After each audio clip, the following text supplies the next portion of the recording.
Americans love using their credit cards, the most secure and hassle-free way to pay. But DC politicians want to change that with the Durbin-Marshall credit card bill. This bill lets corporate megastores pick how your credit card is processed, allowing them to use untested payment networks that jeopardize your data security and rewards. Corporate megastores will make more money, and you pay the price. Tell Congress to guard your card, because Americans lose when politicians choose. Learn more at guardyourcard.com.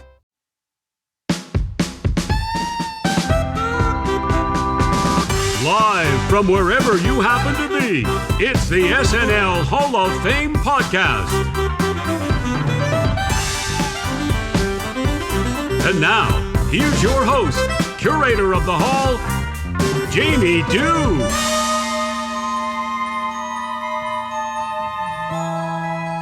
Hey, what's up, folks? It's Jamie Dew here, back again for another week inside the SNL Hall of Fame. Please don't make me remind you again, wipe your feet before entering the hall. This week we have a fantastic show. We are going to be talking all about Tina Fey. Now, it's going to be interesting because we're talking to maybe one of the biggest Tina Fey fans there is, and also a pretty big fan of SNL. He is the proprietor and producer of the SNL Afterparty podcast, which you can find at SNL Podcast on all the socials, or you can go to snlpodcast.com and get access to the website there. Now, John isn't always on hand because he is traveling the countryside in an RV doing some really cool shit right now with his kids that I am envious of. And I think it's going to be tremendous. We don't get into that in the episode, but you know, there's some context for you. Now, you might notice that this episode is falling inside the writer category parameter. And you might be asking yourself, well, if it's the writer parameter, why is it Tina Fey?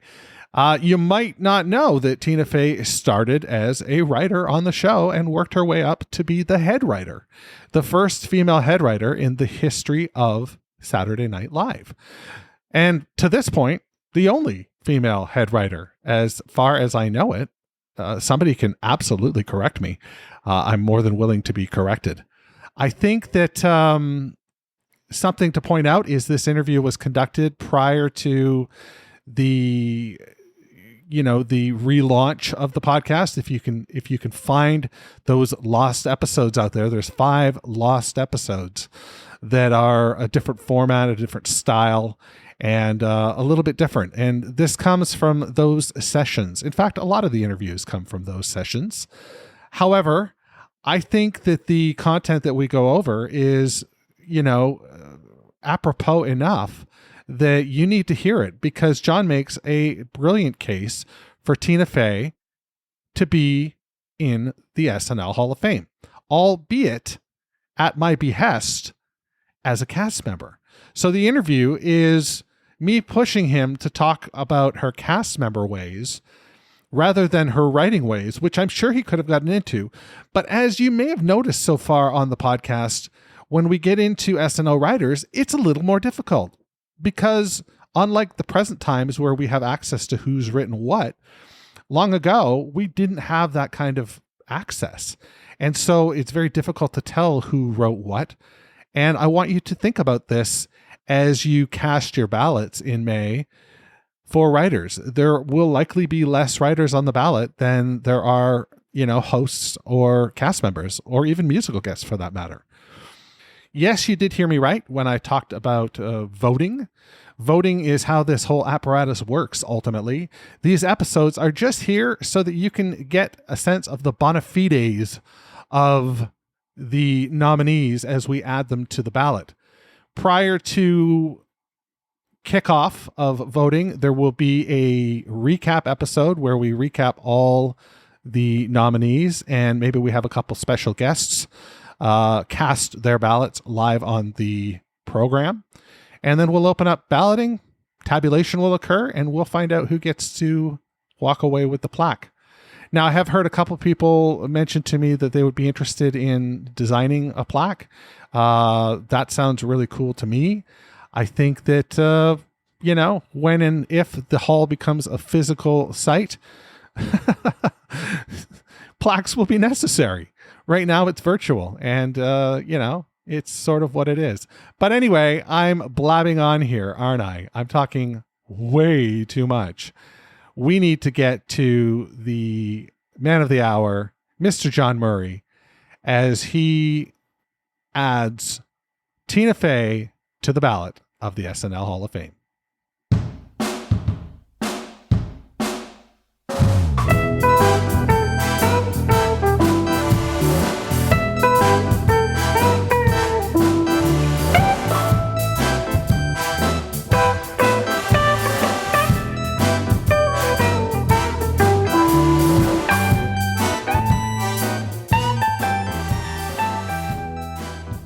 Have you read Bossy Pants? Yeah, I think I bought a digital copy the day it came out. I actually read it on my way to New York in 2011. I remember. I listened to the audiobook driving into New York. That's my fond memory of Bossy Pants. Oh, that's cool. Yeah. Did she do the reading? She did, yeah. Oh, that would be wonderful. Because that's such a... Me and Tina Fey in my car for 11 hours just talking about life. It was you must have been in heaven. I was. Yeah, no, my affection for Tina Fey crosses many, many lines, but it's a good book. It's a solid read and, you know, pithy and funny. I can highly recommend it, and some fun insights about kind of how the show works and just her approach or the era that she was at the show, kind of how things were working. What I really loved about it and reading it, it struck me like a baseball bat, is when she finds the theater, and it's like, everybody really needs to find their people. And it is interesting when it'd be like, you know, someone who is like an expat, or they're the children of an expat, and they like visit their parents' homeland for the first time, and they're surrounded by people that just like look like them and eat like them and think like them. And it's like, wait, these people exist. Like, I have a community, like I have something that is uniquely for me. It's a wonderful moment when we get to walk through that door. Hopefully we get to, you know, find that at some point in our lives. But yeah, it was fun for her, because she makes no bones about how ill-fitted she felt in high school. Like she had a gaggle of kind of weird friends, but just nothing that really made sense until she kind of found theater tech, and then, you know, Second City in Chicago. So it is interesting that Tina Fey, along any different trajectory, you know, like what would that have looked like? Not a whole lot, because it seems, you know, in hindsight that it's really the only thing that she could have really thrived in. Like, she's a go-getter and a hard worker, and I mean, she would have been fine no matter what, but what a wonderful institution for her to be able to find her way to that could really capitalize on her unique gifts. It's just it's a really nice thing that organizations like Second City, or now, you know, so many others in Chicago exist, where kids can chase this muse that would have been so inaccessible just, you know, 20 years prior to when Tina Fey, you know, approached it. Absolutely. Yeah. So, you know, without getting into a big historical thing, Tina Fey found her way to New York and ended up as on the writing staff of Saturday Night Live at one point. Yeah. And she worked her way up to head writer. But what we're going to talk about today is the performance side of Tina Fey. And before she became a cast member, she showed up on the show, and I don't have the exact date in front of me. I'm trying to look it up on my little spreadsheet right now. Maybe you have it in your head, or maybe you just know it. November 15th. Would have been about 97, 98. 97, November 15th, 97. You got it. Yeah. And I don't have a little side note as to what it was, but I'm guessing it was. I know exactly what it was. She had a butch character. She had a almost like a trucker kind of character. That's kind of something that she had, that she would pull out for these sort of occasions when they needed a nondescript audience member. Really? Yeah. Do you remember it in hindsight? No, I think at one time I went down a rabbit trail. This was probably like peak Tina Fey for me, where I was like, well, I'm just going to, hit up her IMDb page and see some of the other stuff that she did before she was famous, and, rummaged up some of her UCB stuff that was committed to tape, some bit parts that she had, a commercial she shot in Chicago. And somewhere along there, because I have a pretty solid archive of vintage SNL episodes, I tracked down where she made appearances as bit players or non-speaking roles or whatever. And that's, I believe the first one was her whatever delicate word, her lesbian character, right. was, I think maybe her first on-screen appearance for SNL. Okay. Well, so then from there, she took over for Colin Quinn at the desk. That's when she officially became a featured player. And I'm pretty sure that was 2000 officially. Wow. When she took over that role. Yeah. But she'd been at the show since about 96. So she definitely already kind of made her mark, enough so that Lorne had seen the potential of transitioning her to cast. And they, flirted with that idea for a season or two while she tried to maybe get herself a little bit more on air ready, so to speak, just get her confidence up. And she talks in her book about, she went on a crash diet to, drop the 20 pounds she brought with her from Chicago or whatever. So, she was kind of, what would you say? Kind of like an ugly duckling, so to speak, but eventually the ugly ducklings turn into swans if Lord Michael says so. So yeah, she participated. Colin Quinn was getting ready to leave, and at that point they had a litany of male-centered Weekend Update cast, from Dennis Miller to Norm to Kevin Nealon to Colin Quinn, and then they screen tested a pair. They screen tested a few people, I think, at that point, right? Mm-hmm. But she wasn't like locked down. Her and Jimmy did their own set of tests together, and there were other people in the cast that they tried to, see who had a good dynamic or who had good chemistry. But that's obviously what they went with. Yeah. And it was really, I remember at the time it being sort of shocking, right? It was like, wow, this is a throwback to the 70s. This is a throwback to Jane Curtin and Dan Aykroyd. Mm-hmm. Sort of thing. And who are these people? We've got the guy who always laughs in the sketches, and this writer person, and yet pretty quickly they developed a voice. Yeah.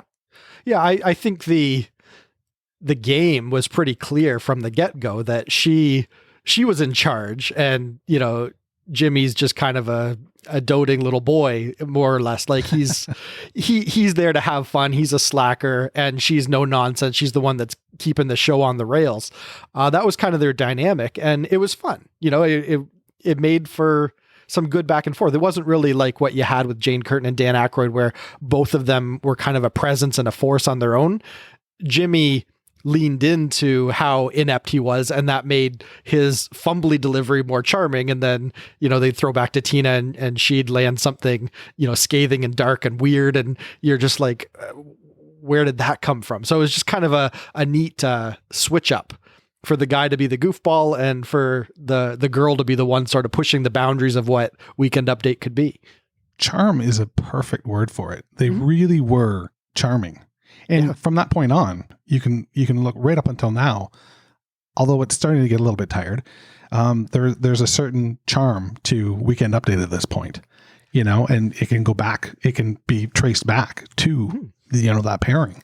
Yeah, there's a very clear line of pre-Tina Fey Weekend Update and post-Tina Fey Weekend Update. She really built the template of what we've seen ever since. We had Seth Meyers on his own at a certain point. Him and Amy Poehler did it for a while, and then he just did it on his own for a bit, and then, Cecily to make that transition. But as far as how jokes are structured for Update, what the delivery style is, what the back and forth potential can be of having two people at the desk, and how that really is a rich vehicle for Weekend Update.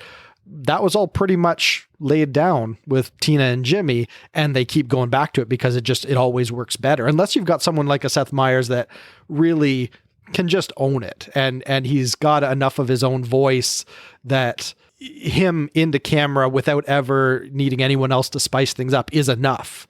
Unless you get someone like that, the Tina Jimmy format, it's persisted now for 20 years. Yeah. 20 years. That's quite a precedent to set. That's quite a template to establish. She is also at this point the head writer. She's the co-head writer of the show. But as a performer, John, why do you have her in the Hall of Fame? I was mulling that over in anticipation of having to make a case for her. And it's funny because it is a little bit of a tricky nut to crack, because by her own admission, she doesn't really consider herself as a standout performer, player on the show. She saw her role squarely as head writer and Weekend Update. But I think if you are willing to dig just a little bit deeper on what Tina brought to the show and how much the show evolved because of her influence, not just backstage, but also, through Update, and then in a lot of other stuff where maybe she didn't put herself front and center, but she was still a driving force in a lot of seminal sketches, something starts to emerge. And you begin to realize that even though maybe she was just modest enough to never feel like she needed to fight to be a star, because, when you can generate material, you can write yourself in it, and she could do what she wanted. She stuck with where she thought she could do the most good at the Update desk, but rarely ever misfired when she was in anything else outside of the desk. So I think there's something to be said there about her ability to serve a sketch without necessarily needing to steal the focus. But the flip side of that is there's a lot of sketches when you look back on them where it does all rest on her, and she just always knocks it out of the park. I can't remember a time where she fumbled a line, or where a character wasn't fully realized, or where there wasn't just something star-worthy about her presence. And it makes me think that if she hadn't ended up at the desk, she could have been a real force as a player, especially when she's got, Maya and Amy to kind of just generate with, and for the three of them to figure out, fun tour de force performances. I think she really could have stood out and shone in a whole different way on the show. And it was her choice to not do that. But you get these little glimpses of fearless performances, smart performances, surprisingly well-realized characters, even though she'd never consider herself an impressionist. She never misfired. And I think that is an argument in favor of her as a player. And, to build on that, we could get into what she accomplished at Second City that made her a standout performer prior to coming to the show. And then we can look at her career afterwards and, 30 Rock and so much else, where she's really kind of made a name for herself as a performer, aside from the fact that she's also producing and writing those shows as well. So I don't know. She seems unstoppable. Like at a Carol Burnett kind of level, she seems unstoppable, even though Carol Burnett is such a big personality that it doesn't seem fair to compare the two. I feel like you should compare the two. I think that's a really great comparison, actually. And it's not one that I'd ever considered prior to you mentioning it. She absolutely could have taken the Dana Carvey route, and done a program after SNL that wasn't, a sitcom, but was another competing, I guess, sketch comedy show. And I think people would have tuned in for sure, just by virtue of her name. Yeah. When she got the desk, she got her name out there and she became a personality. And then, of course, obviously Sarah Palin, helped that situation. That's a home run. Yeah, obviously. Just a home run. But yeah, there was a certain time right around 2009 where she had enough cachet that she could have done anything she wanted. Fortunately, she'd already developed a really smart project that I think really capitalized on her abilities nicely, where she could be seemingly the straight person surrounded, in an insane asylum, surrounded by the likes of Tracy Morgan and, Alec Baldwin and all the rest of them. But how effective her presence in those scenes is at helping to elevate the comedy. And she's goofy in that show as well. So going beyond SNL, I think if you look at 30 Rock, even though she is maybe the only sane person in that show, she delivers some really funny lines and has better timing than she'll ever admit, and just just really steals so many scenes in that show against people that are so much louder that I think that also feeds into the whole argument of what Tina Fey can do. Talk to me a little bit about some of your favorite Tina Fey moments that aren't Sarah Palin based. One that I came across not too long ago, just in passing, just watching an old vintage episode. She did a cold open where she is one of the Bush daughters, and it's her and Amy Poehler, and they're coming home after, I think, a Bush inauguration or some, high society soiree. Good night, Daddy. Congratulations. Sleep tight, you two. Dream about freedom. Daddy, I always knew you were going to be a 2-term president. Woo! Right back at you, Jaybird. Oh my God, Barbara. I'm so wasted. Do you think he could tell? Probably. You were line dancing and your shoe totally flew off. Oh God, Barbara, I got the spins. Jenna, I told you not to drink straight tequila. I didn't. I mixed it with Captain Morgan. I can't believe you threw your gum at those protesters. I was exercising my God-given right to protect my liberty from evildoers. I was so bored by the end, I started playing this game that anytime anyone said the word freedom, I stuck a little piece of Oriental Chex Mix up my nose. I was so drunk I made out with Dick Cheney's daughter. Jenna! What? Not the gay one, duh. I can't believe we gotta sleep in this room for 4 more years. Not me. I'm getting my own place. I'm gonna get a cool job designing fashion or teaching deaf kids to read or something. I'm gonna buy a totally badass condo in downtown Houston, and I'm gonna be like, suck it, Vanessa Carey, I'm living large! Oh, I'm so drunk. Jenna, do you think Daddy's a good president? Oh my God, Barbara, how can you even ask that? I don't know. I see all those people holding up signs that say, worst president ever, and dumbest president ever, and biggest liar ever, and it makes you wonder. Well, don't wonder out loud. Jenna, we're twins. We have to share our most secret thoughts about everything. Well, it's disrespectful. Just answer me in our secret twin language. Barbara, we haven't used that language since we were like 19. Do but you but think but dads but good but president. But yes. I but think but he's but really but good.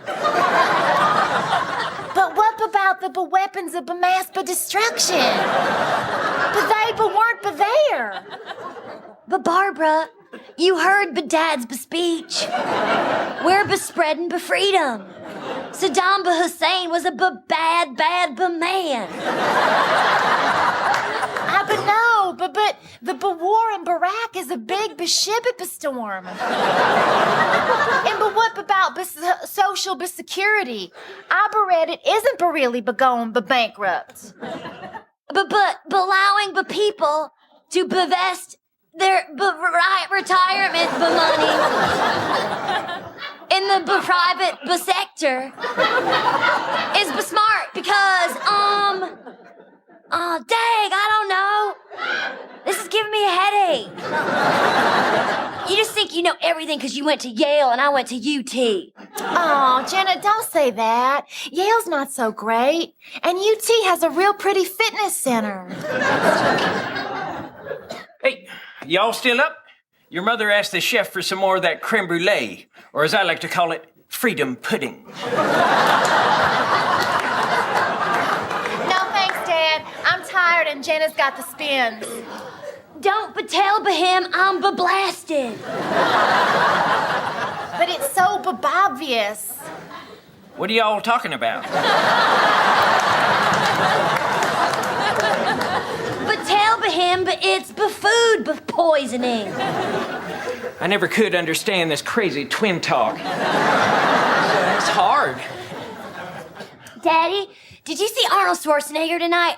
Wasn't he so awesome? Oh, you missed it. I went up to him and I said, "Hey, Terminator, hasta la vista. I'll be back." That's funny, Daddy. Do it again. "Hey, Terminator, hasta la vista. I'll be back."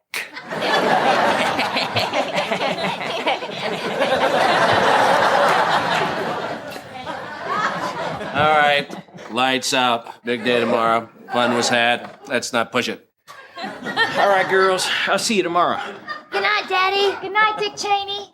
By the way, I but her but everything but you but what we're saying. Go to bed. Oh my God!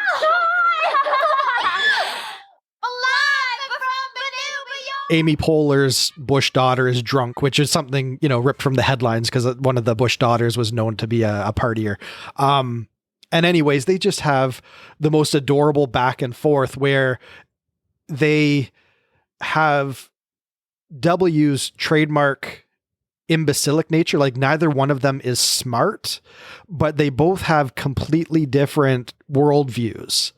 And they just have this conversation about trying to understand if their dad is the bad guy or not. Like they hear things in the news and they just don't really understand. Like, is it all true? Or, are we spreading freedom? And it's just because the two characters are so simple and are such kindred spirits.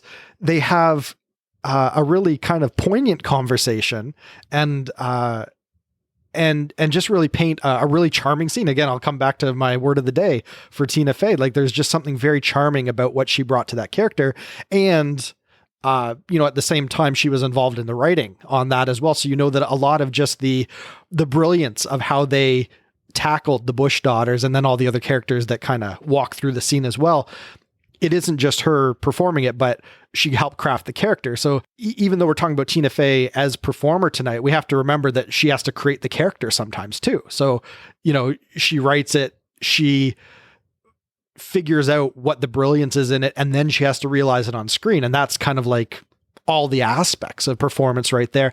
And I thought that came across in that sketch really well. And there's so many more. I mean, we could run all night with, things that are brilliant that Tina Fey's done on air at SNL. But that was just one that I came across a couple weeks ago, just through happenstance, that really charmed me and reminded me of Tina Fey at her best. What else can you tell us about her, Hall of Fame trajectory?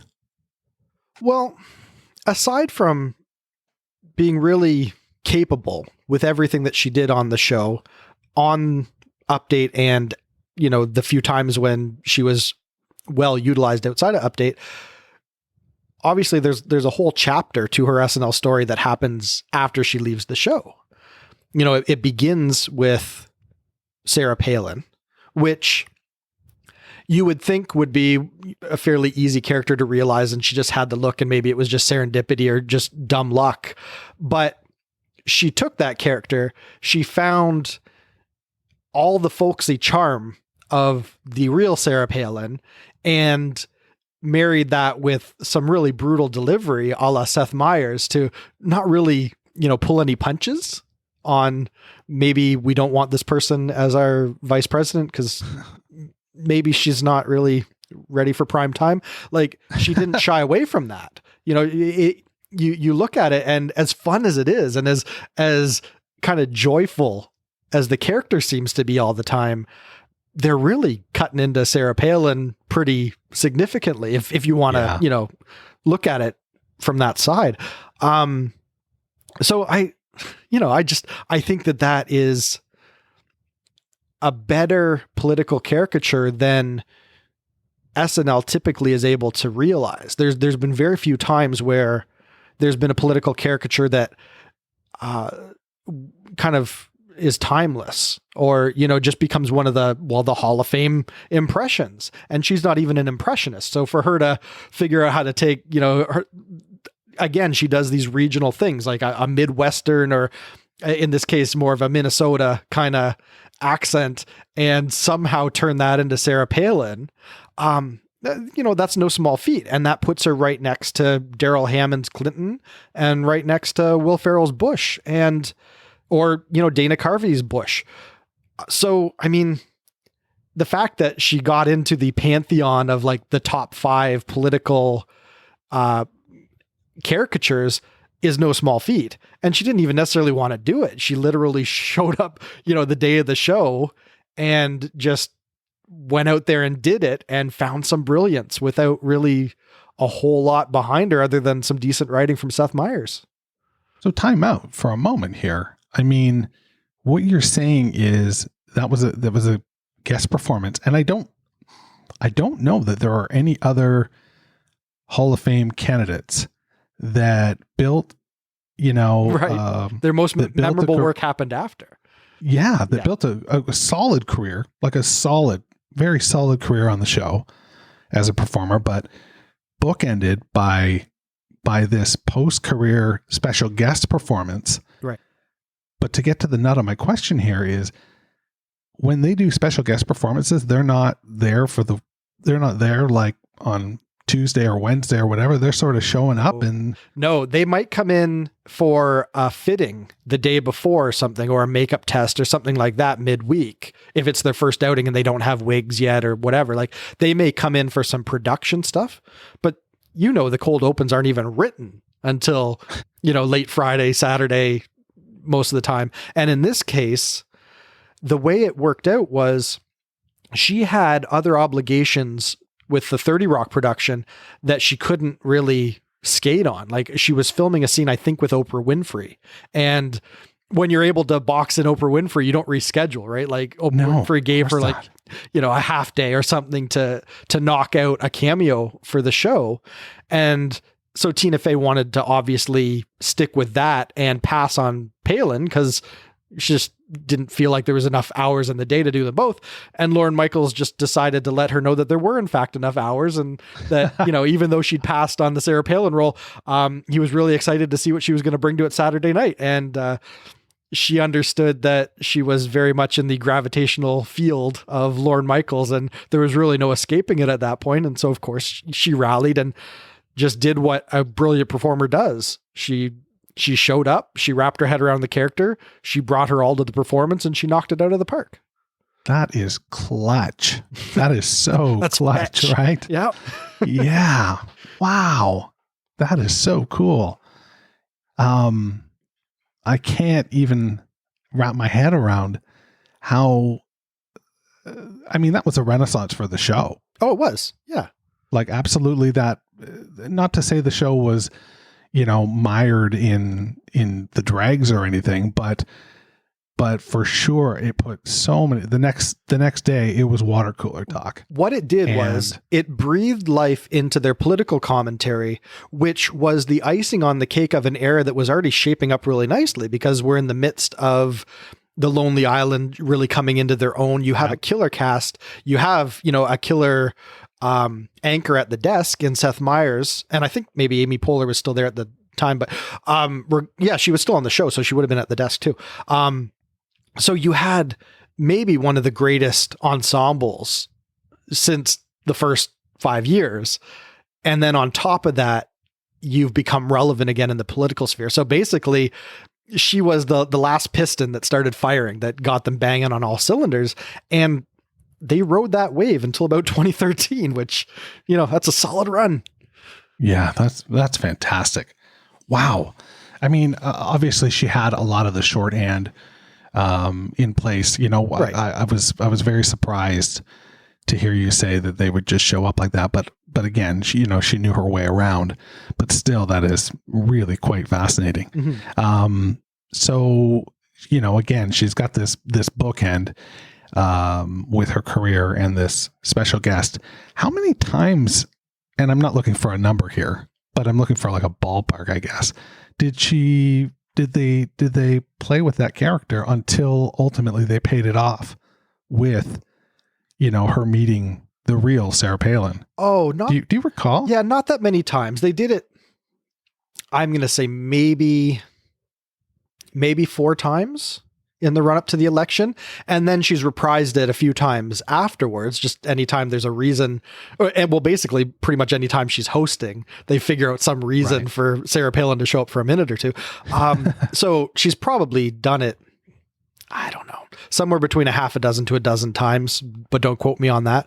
But in the lead up to it, it was almost exclusively cold opens and typically, the podium fare or, the infamous interview one where, Katie Couric, Amy Poehler as Katie Couric is asking her some seemingly softball questions and she just gets her tongue tied. Governor Palin, thank you for agreeing to talk with me one more time. Oh, hey, sure. Did you enjoy your week in New York City? I did, Katie, and I wasn't sure I would at first. New York is, of course, home to the liberal media elite, but Todd and the kids had a great time going to the Central Park and the FAO Schwarz and that goofy Evolution Museum. So it sounds like the trip was a success.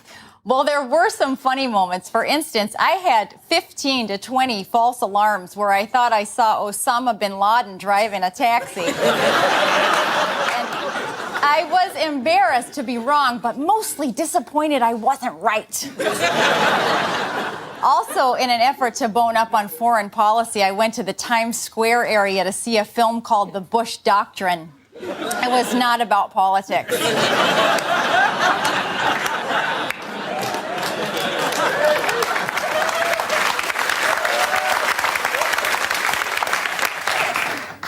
You went to the UN for the first time. How was that experience? Oh, it was just amazing. So many interesting people. Though I have to say, I was disheartened by how many of them were foreigners. I promise that when Senator McCain and I are elected, we're going to get those jobs back in American hands.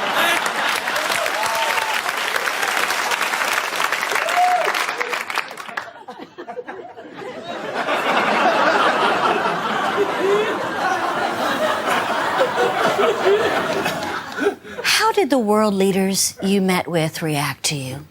They embraced me, Katie, both figuratively and a couple of them Pakistani guys, literally. But they were all so welcoming, be it from Hamid Karzai, the president of Afghanistan, or Jalal Talabani, the president of Iraq, or Bono, the king of Ireland.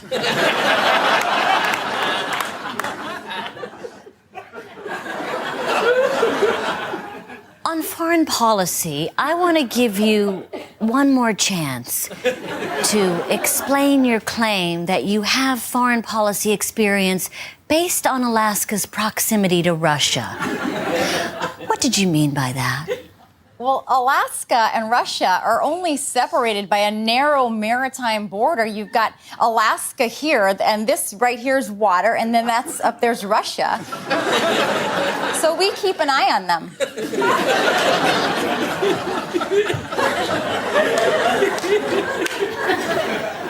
And how do you do that exactly?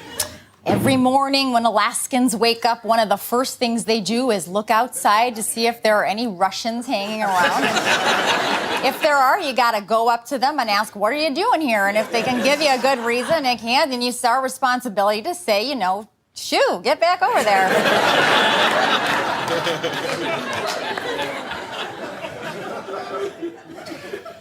Senator McCain shut down his campaign this week in order to deal with the economic crisis. What's your opinion of this potential $700 billion bailout? Like every American I'm speaking with, we are ill about this. We're saying, hey, why bail out Fannie and Freddie and not me? But ultimately, what the bailout does is help those that are concerned about the health care reform that is needed to help shore up our economy, to help it's got to be all about job creation, too. Also, to shoring up our economy and putting Fannie and Freddie back on the right track. And so healthcare reform and reducing taxes and reining in spending, because Barack Obama, we've got to accompany tax reduction and tax relief for Americans. Also, having a $1 value meal at restaurants, that's going to help. But 1 in 5 jobs being created today under the umbrella of job creation.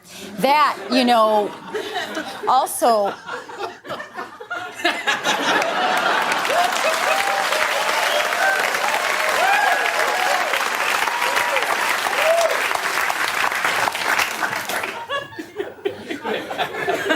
What lessons have you learned from Iraq, and how specifically would you spread democracy abroad?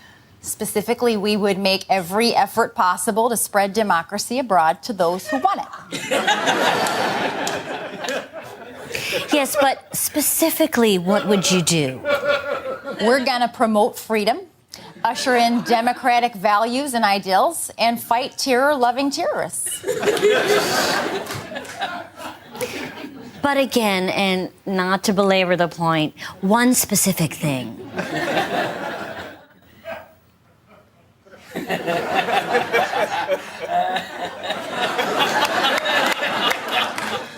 Katie, I'd like to use one of my lifelines.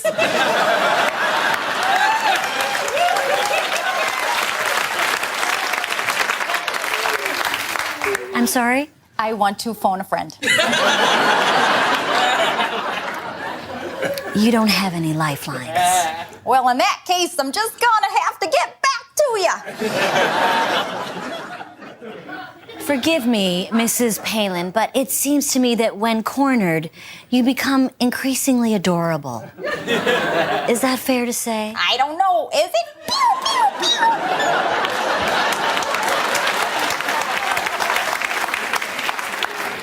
Governor Palin, is there anything else you'd like to say other than live from New York at Saturday night? Yes. Live from New York. And it just runs with some verbal diarrhea for like 30 seconds. And the brilliance of the piece being that they basically snipped that word for word from the real interview, and they didn't have to heighten it at all for comedy. They just let Tina Fey deliver what Sarah Palin delivered, and you realize instantly just how hilarious the whole situation is, just what a farce the whole situation is. Again, that's I for my money, that's political humor at its best. Yeah, that's really wonderful. And so cool when they actually, did do that face to face. Yeah. When it pays off, I suppose, right? I think nice for the audience. I don't know if either one of them was particularly comfortable with the situation, but everyone's, Sarah Palin or Tina Fey, they're both industry pros, and everybody did their job. So is there any one thing that you want to comment on before we button things up? One way to judge maybe a true SNL Hall of Famer is what they're able to do from their SNL introduction. Because the people that have genuine star power and just really have the thing that is going to drive successful vehicles in entertainment, it's inevitable. If they had it when they were at SNL, they have it when they leave SNL, and somebody figures out how to make money off them and puts them in the right movie, and careers are launched.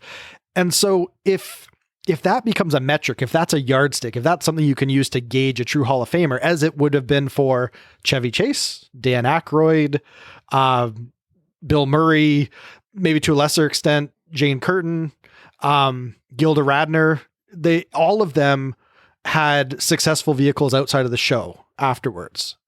So if that's kind of something that can be quantified, is there anyone from the last 20 years, and I don't include Will Ferrell because I think he just literally fell off the 20-year time scale maybe this week.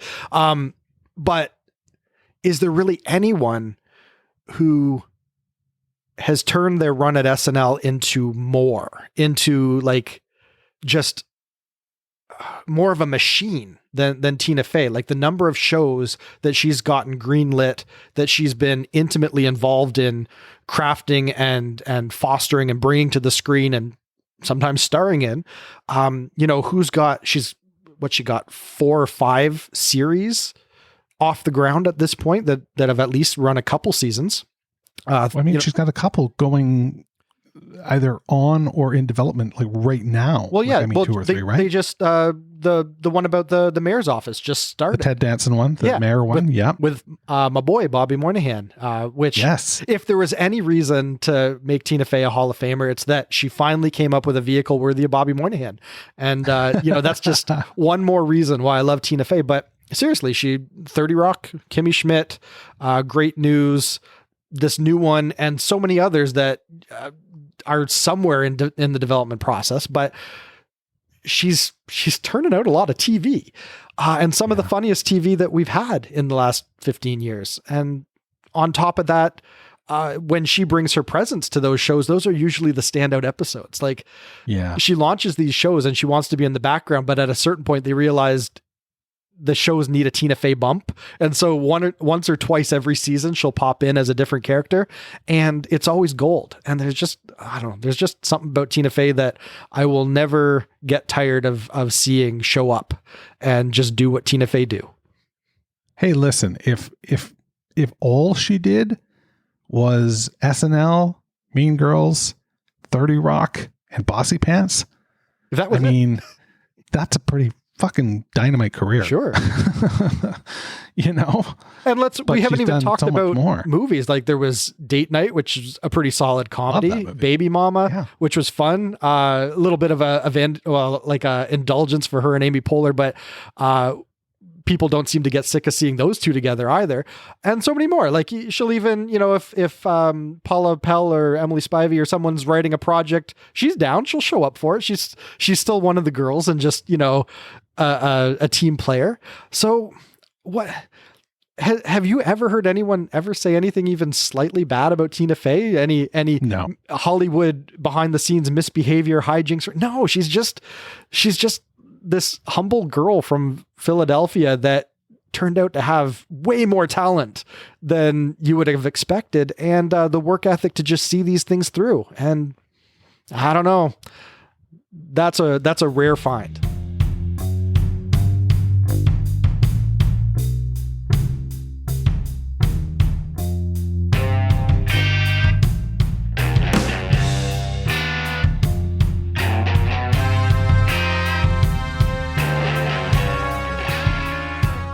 It's a rare find indeed.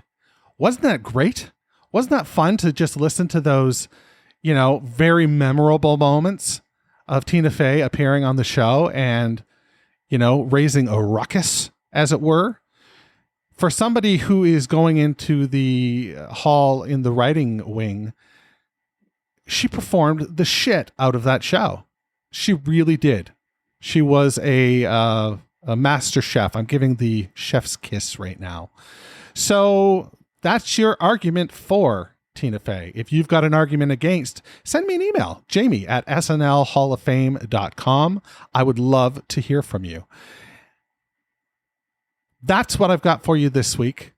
Next week, we'll be back with a brand new episode, and we are going to be talking to Andy Hogland, and he will be adding Norm Macdonald to the ballot. So that should be a fascinating episode in light of what recently has went down with Norm and his passing. I'm sure it will be a nostalgic episode, and it will be wistful and sad, but also celebratory. And I hope we have a laugh or two, because that to me is how Norm would have wanted things to be. I don't think based on how he handled things at the end, he necessarily wanted us to, grieve or think about the fragility of life. Instead, he wanted to make us laugh, and that is what he did indeed. So that's what I have for you this week. I hope you enjoyed the episode. Please visit the site, snlhof.com. You can register to vote there, or when the time comes, you can simply use the socials to vote. But registering will ensure that you get a ballot in your inbox at the appropriate time, and we'll go from there. Last thing I can beg for is subscribe to the show and tell your friends about it via social media. Our handle is SNLHOF on Twitter and Instagram. We have a Facebook group as well where people can, sort of jam on things. And if you get the chance, rate us in Apple Podcasts. If you listen using Apple Podcasts, it's a real handy way for podcast creators to get some credit. But for now, that's what I have to say to you.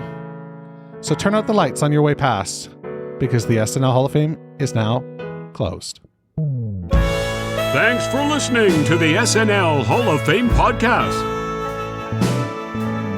You can find everything you need to know about the show at snlhof.com.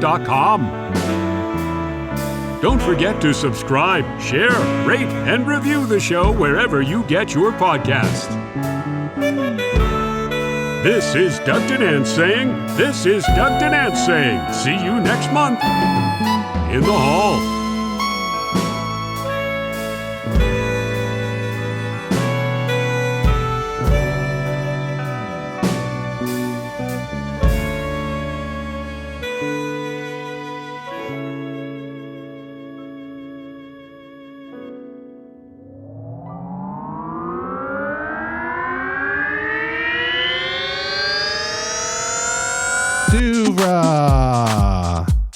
Podcasts and such.